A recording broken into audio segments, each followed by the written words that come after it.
హైదరాబాద్ లో largest CREDAI non stop property show ఈ నెల 2, 3, 4 తేదీల్లో హైటెక్ సిటీ హైటెక్స్ లో.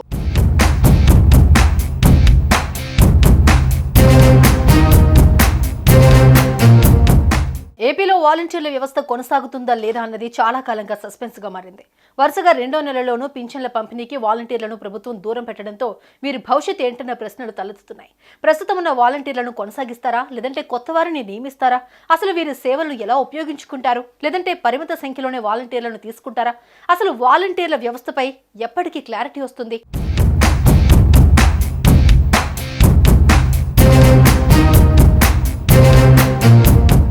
ఆంధ్రప్రదేశ్లో వాలంటీర్ల వ్యవస్థపై చిక్కుముడి వేయటం లేదు. ఇప్పటికే వాలంటీర్ వ్యవస్థ కొనసాగింపుపై చంద్రబాబు ప్రభుత్వం ఓ నిర్ణయానికి వచ్చినట్టు తెలుస్తోంది.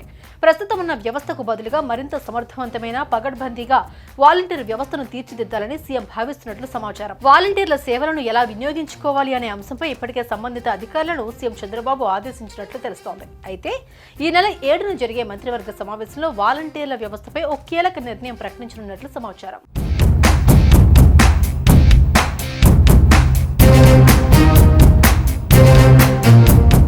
ప్రస్తుతం ఉన్న వాలంటీర్లలో ఎవరెవరు ఎంత చదువుకున్నారు, ఎవరికి ఏ పనిలో నైపుణ్యం ఉంది అని ప్రభుత్వం ఆరా తీస్తోంది.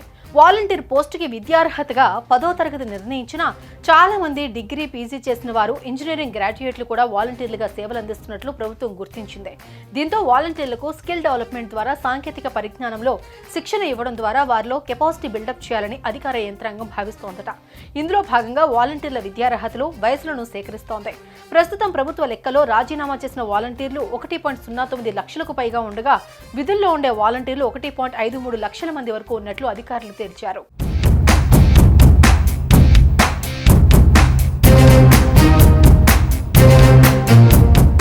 వాలంటీర్లను వయసుల వారీగా లెక్కలు తీయడంతో పాటు ఇతర ప్రాంతాలు, గ్రామాలకు వెళ్లేవారు ఎంతమంది ఉండొచ్చనే అంశంపై కూడా వాలంటీర్ల అభిప్రాయాలను అధికార యంత్రాంగం సేకరించనున్నట్లు సమాచారం. పరిమిత సంఖ్యలోనే వాలంటీర్లను వాడుకోవాలని, వారి నుంచి మంచి ఫలితాలు రాబట్టాలని ప్రభుత్వం భావిస్తున్నట్లుగా తెలుస్తోంది.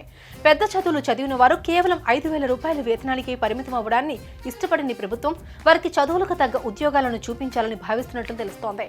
విద్యార్హత, నైపుణ్యం ఆధారంగా శిక్షణ ఇప్పించి ప్రైవేట్, కార్పొరేట్ సెక్టార్లో ఉద్యోగాలు కల్పించే విషయమే ప్రభుత్వం సీరియస్ గా పరిశీలిస్తోందని చెబుతున్నారు. ముందుగా వాలంటీర్ల విద్యార్హతలపై డేటా సేకరించిన తర్వాత మిగిలిన వారి విషయంలో తుది నిర్ణయం తీసుకుంటారని చెబుతున్నారు.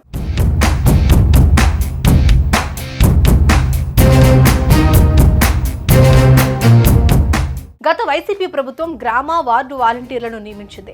ప్రతి 50 ఏళ్లకు ఒకరు చొప్పున సంక్షేమ సారథులుగా సేవలందించారు. 5,000 రూపాయల గౌరవ వేతనంతో పనిచేసిన వాలంటీర్లు ఎక్కువగా పింఛన్ల పంపిణీకే పరిమితమయ్యారు. అంతేకాకుండా గత ప్రభుత్వంలో వాలంటీర్ల పనితీరుపై అనేక విమర్శలు వచ్చాయి. ప్రభుత్వ పథకాల్లో అక్రమాలతో పాటు కొన్ని క్రిమినల్ వ్యవహారాల్లో వాలంటీర్ల ప్రమేయం ఉంటోందని టీడీపీ అధినేత చంద్రబాబు, జనసేనాని పవన్ కళ్యాణ్ గతంలో ఆరోపించారు. ఈ నేపథ్యంలో ఎన్డీఏ కూటమి ప్రభుత్వం ఏర్పడిన తర్వాత వాలంటీర్ల భవితవ్యంపై సందేహాలు మొదలయ్యాయి. అయితే పలుసార్లు మంత్రులు కూడా వాలంటీర్ల సేవలను వినియోగించుకుంటామని, త్వరలోనే ఓ ప్రకటన ఉంటుందని చెప్పారు. ప్రస్తుతం రాష్ట్రంలో 1,60,000 మంది వాలంటీర్లు ఉన్నారు. గత 2 నెలలుగా క్రమం తప్పకుండా సచివాలయాలకు వెళుతూ హాజరు వేయించుకుంటున్నారు. దీంతో వీరిలో కొందరిని కంటిన్యూ చేసే విషయమే ప్రభుత్వం సానుకూలంగా ఉన్నట్లు చెబుతున్నారు. మొత్తంగా ఈ నెల 7న జరిగే కేబినెట్ భేటీలో వాలంటీర్ల సంగతిని తేల్చేస్తారా లేదా అన్నది తేలనుంది.